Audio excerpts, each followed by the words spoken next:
Morning students, let's start a new chapter of English grammar, chapter 8, the tense. Tense यानी काल. The tense of a verb shows the time of an event or action.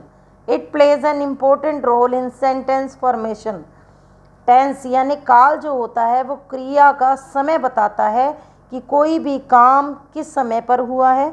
It plays an important role in sentence formation. ये sentence बनाने में, sentence के निर्माण में एक बहुत ही अहम भूमिका निभाते हैं.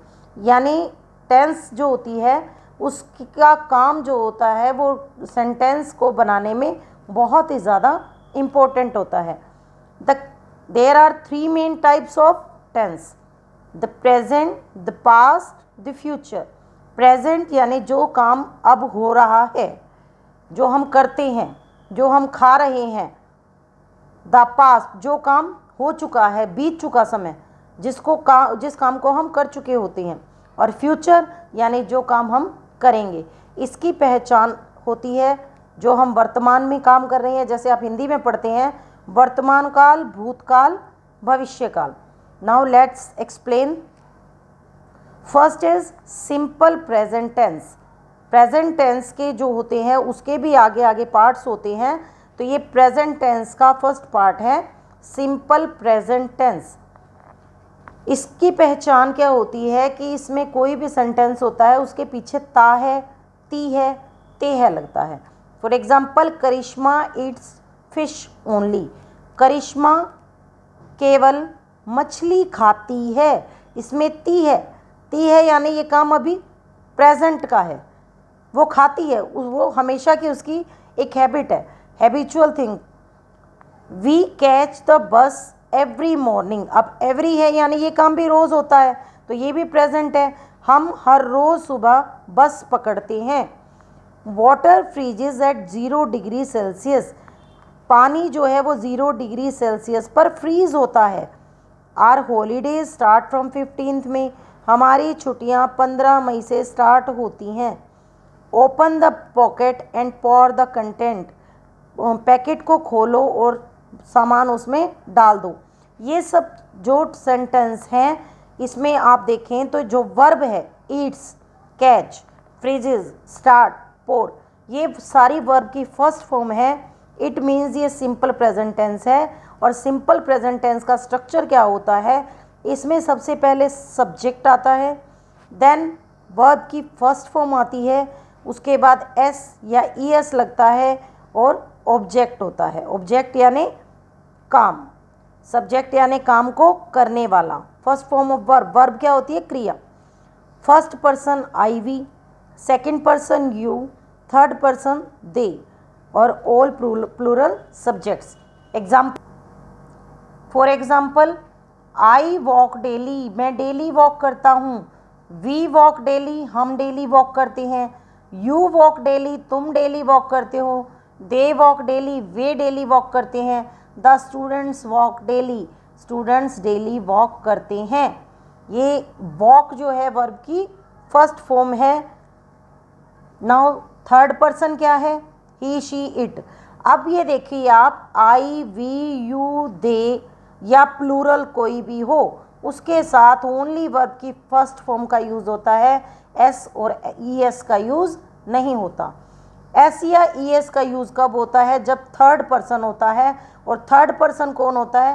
ही, she, it. For example, he walks daily. देखिए अब ही आया तो वॉक के साथ एस लग गया क्योंकि ये थर्ड पर्सन है. ही वॉक्स डेली. मीनिंग इसका भी वही है कि वो डेली वॉक करता है. मैं डेली वॉक करता हूँ. बट आई, वी, यू, दे और स्टूडेंट्स ये सब क्या थे? फर्स्ट पर्सन, सेकंड पर्सन और third person. But third person कौन से थे? प्लूरल फॉर्म में थे. अब यहाँ थर्ड पर्सन कौन है? वो सिंगुलर में है. तो सिंगुलर अगर थर्ड पर्सन होगा तो वर्ब की फर्स्ट फॉर्म के साथ एस, और अगर प्लूरल वर्ब होगी, plural person, plural third person होगा तो वर्ब की ओनली फर्स्ट फॉर्म का यूज़ होगा. अब इसी का नेगेटिव फॉर्म देखिए, I, we, you, they, all plural subject. जैसे पहले था वैसे ही होगा, ओनली वर्ब की फर्स्ट फॉर्म. बट उससे पहले क्या लग जाएगा? Do not plus object. We do not walk daily. You do not walk daily, I do not walk daily. लेकिन अगर यही थर्ड पर्सन फर्स्ट फॉर्म, लेकिन अगर यही थर्ड पर्सन सिंगुलर फॉर्म में हो तो क्या होगा, इसके साथ डू के साथ क्या लग जाएगा, ईएस, ये डज बन जाएगा। He does not walk daily, she does not walk daily, the dog does not walk daily. Then interrogative, interrogative कौन से होते हैं, क्वेश्चन वाले। इसमें क्या होता है, डू डज जो होता है वो सबसे पहले आ जाता है और वही फॉर्म रहेगी first person, first second person, और थर्ड का प्लूरल जो होता है उसके साथ वर्ब की फर्स्ट फॉर्म।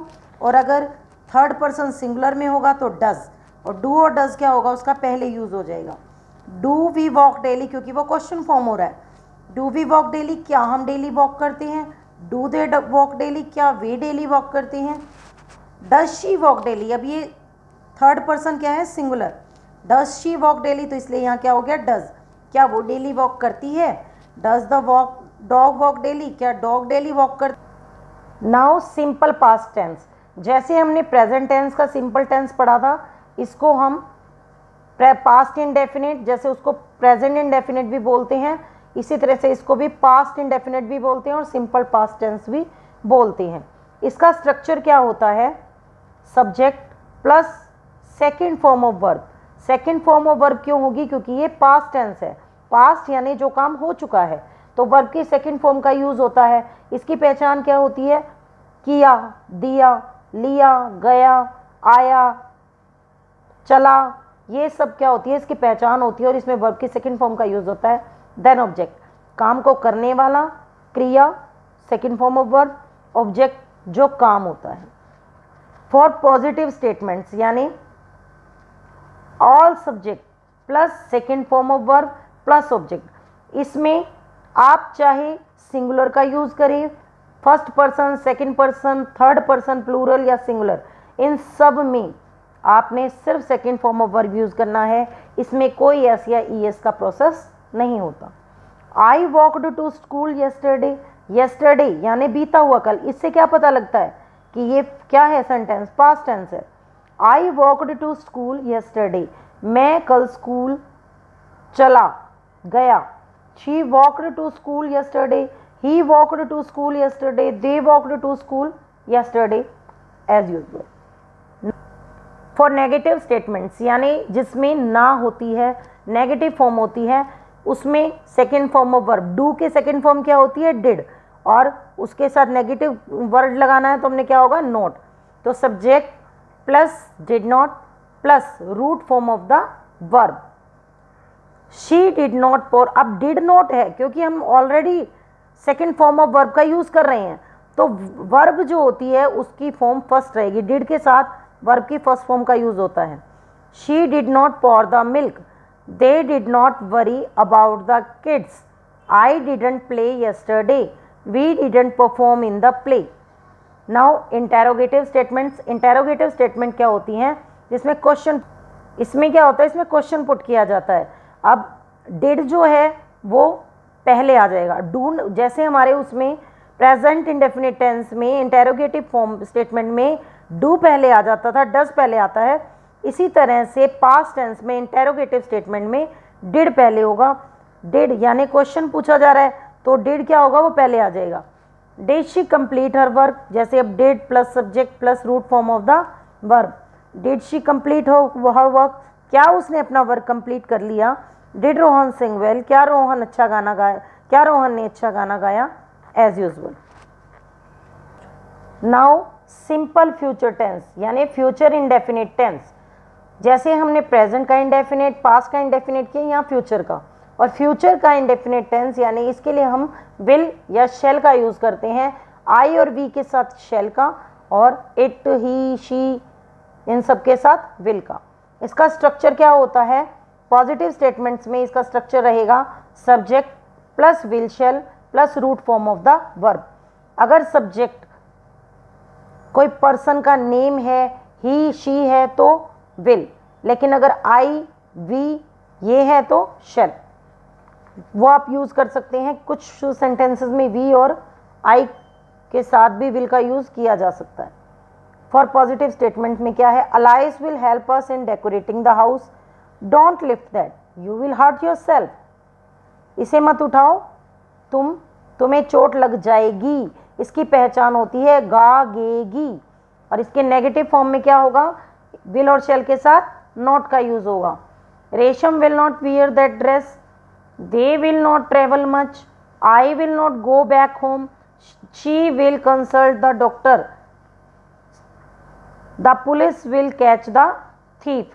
और अगर इसमें मिसिंग है, इनके साथ नॉट का यूज होगा, she shall not, the police will not. For interrogative statements इसमें भी ऐसे होगा जैसे डू डज पहले आ जाता है क्वेश्चनिंग फॉर्म के लिए, जैसे विल, इसी तरह से विल और शैल भी क्वेश्चनिंग फॉर्म के लिए सब्जेक्ट से पहले आएगा। Will you burn the CD for me, shall I make dinner for you, क्या मैं तुम्हारे लिए डिनर बना दूं। Will Mohan drive the car, क्या मोहन ड्राइव करेगा car. Will they say the prayers, क्या वे प्रेयर्स बोलेंगे। As usual. That's enough for today. Okay students,